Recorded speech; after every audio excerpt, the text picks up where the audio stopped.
kesempatan kali ini saya akan membahas artikel yang berjudul Penyusunan Rencana Pengelolaan Sumber Daya Pesisir Berbasis Masyarakat di Desa Batu Nampar Selatan, Kabupaten Lombok Timur, yang ditulis oleh Syarif Husni, Lalu Supardi, Muhammad Yusuf, Muhammad Nursan, dan Aiko Pria Utama FR dari Program Studi Agribisnis Fakultas Pertanian Universitas Mataram.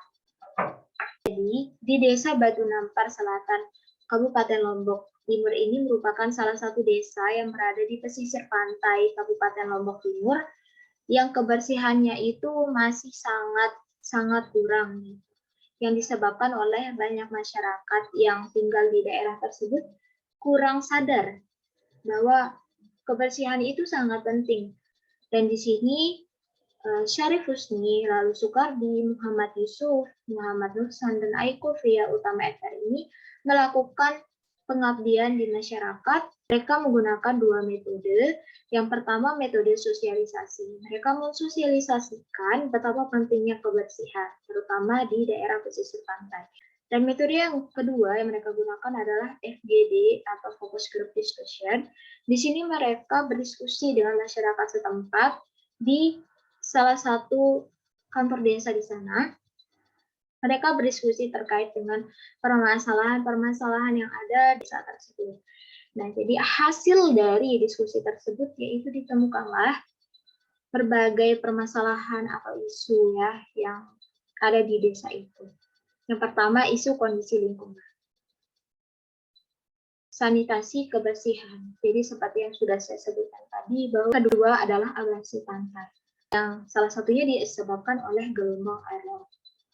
Jadi yang ketiga yaitu tentang air bersih. Seperti yang sudah dikatakan bahwa air bersih di Desa Batu Nampar Selatan ini sangat-sangat kurang dan seperti itu.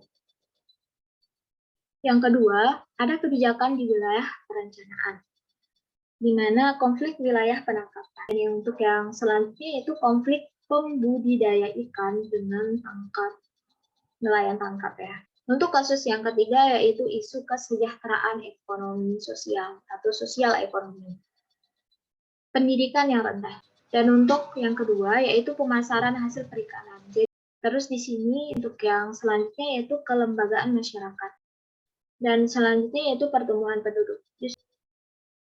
Produksi perikanan.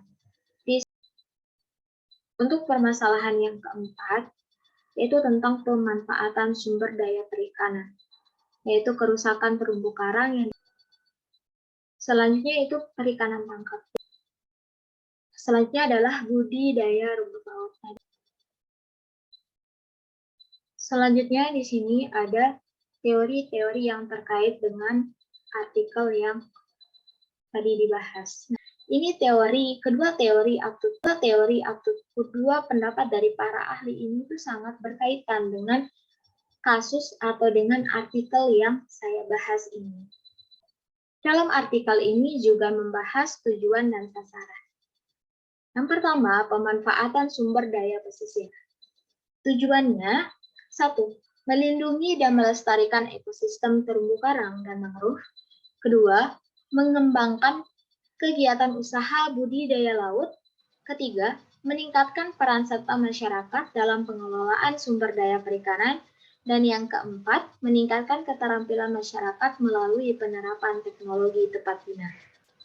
Itu untuk tujuannya ya, dan untuk sasarannya yaitu terwujudnya pengelolaan sumber daya pesisir di Desa Batu Nampar Selatan secara partisipatif dan berkelanjutan. Untuk yang kedua yaitu masalah lingkungan, tujuan dan sasaran di lingkungannya. Tujuannya, yang pertama, meningkatkan kualitas pelayanan kesehatan pada masyarakat pesisir, dan yang kedua, meningkatkan fasilitas sarana dan prasarana kebersihan dan kesehatan lingkungan, dan yang ketiga, meningkatkan kesadaran masyarakat tentang kebersihan dan kesehatan lingkungan. Sasarannya adalah terwujudnya pengelolaan lingkungan masyarakat pesisir yang bersih dan sehat secara partisipatif. Selanjutnya kita akan membahas strategi dan jangka waktu program yang ditawarkan di dalam artikel yang saya bahas ini. Dan tadi masih yang sama, yaitu tentang pemanfaatan sumber daya pesisir. Strategi yang ditawarkan yang pertama, pelatihan masyarakat dalam menjaga kelestarian sumber daya pesisir dan laut. Yang kedua, rehabilitasi terumbu karang yang rusak. Dan yang ketiga, restocking terhadap ikan-ikan terumbu karang, kerapu, dan lobster. Untuk jangka waktu programnya, untuk yang lingkungan, strategi yang ditawarkan yaitu peningkatan kesadaran masyarakat melalui penyuluhan dan pembinaan tentang kebersihan dan kesehatan lingkungan. Dan yang kedua, penyediaan sarana pembuangan limbah rumah tangga. Dan yang ketiga, penanaman mangrove atau pohon pelindung di pinggir pantai. Jangka waktu program untuk yang tujuan dan sasaran untuk nomor 3, yaitu kebijakan di wilayah perencanaan. Tujuannya, yang pertama, meningkatkan peran dan fungsi kelembagaan Pokmaswas. Yang kedua, membuat aturan pengelolaan dan perlindungan sumber daya pesisir dan laut. Yang ketiga, menegakkan aturan pengelolaan yang dibuat secara partisipatif oleh masyarakat. Sedangkan untuk sasarannya, yaitu terbentuknya kebijakan pengelolaan sumber daya pesisir dan laut dengan melibatkan semua stakeholder yang berkepentingan di daerah tersebut. Untuk yang keempat, tujuan dan sasaran yang keempat yaitu kesejahteraan sosial ekonomi. Tujuannya meningkatkan kualitas sumber daya manusia dalam mengelola kawasan pesisir dan laut, dan yang kedua meningkatkan kapasitas sarana penangkapan dan pengembangan teknik budidaya laut, dan yang ketiga mengembangkan jaringan pasar, hasil perikanan tangkap dan budidaya, dan yang keempat meningkatkan kemitraan antara masyarakat dan pengusaha atau lembaga perekonomian.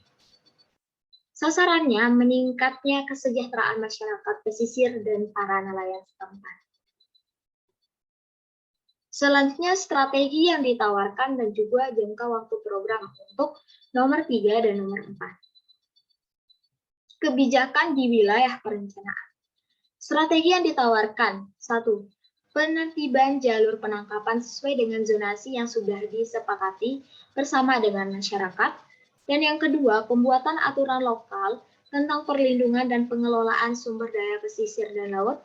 Dan yang ketiga, sosialisasi mengenai pembagian jalur daerah penangkapan. Untuk jangka waktu program, dan untuk poin nomor 4, yaitu kesejahteraan sosial ekonomi, strategi yang ditawarkan, yang pertama, pelatihan keterampilan untuk penanganan pengelolaan hasil tangkap dan budidaya, dan yang kedua, sosialisasi dan menjalin kemitraan antara masyarakat dengan pengusaha untuk pengembangan modal usaha, dan yang ketiga, mengembangkan alternatif pekerjaan di luar kegiatan penangkapan dan budidaya, perbengkelan, pengolahan makanan tradisional, dan lain-lain.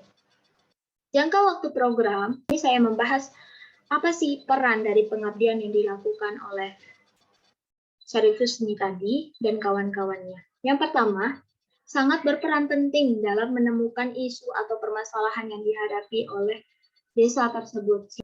Dan yang kedua, di sini seperti yang sudah saya katakan tadi, menawarkan strategi yang sangat baik untuk menangani isu permasalahan yang muncul. Dan yang ketiga, mampu mengajak serta masyarakat pelaksanaan atau penyusunan rencana pengelolaan. Hasil pengabdian pada masyarakat di Desa Batu Nampar Selatan, Lombok Timur. Di sini saya akan menghubungkan antara ilmu alamiah dasar dengan permasalahan yang ada di Alkitab. Jadi ilmu alamiah dasar merupakan ilmu pengetahuan yang menjelaskan tentang gejala-gejala dalam alam semesta, termasuk di muka bumi ini, sehingga terbentuk konsep dan prinsip. Contoh gejala alam atau permasalahan yang ada di artikel yang saya temukan dan saya baca, itu abrasi pantai.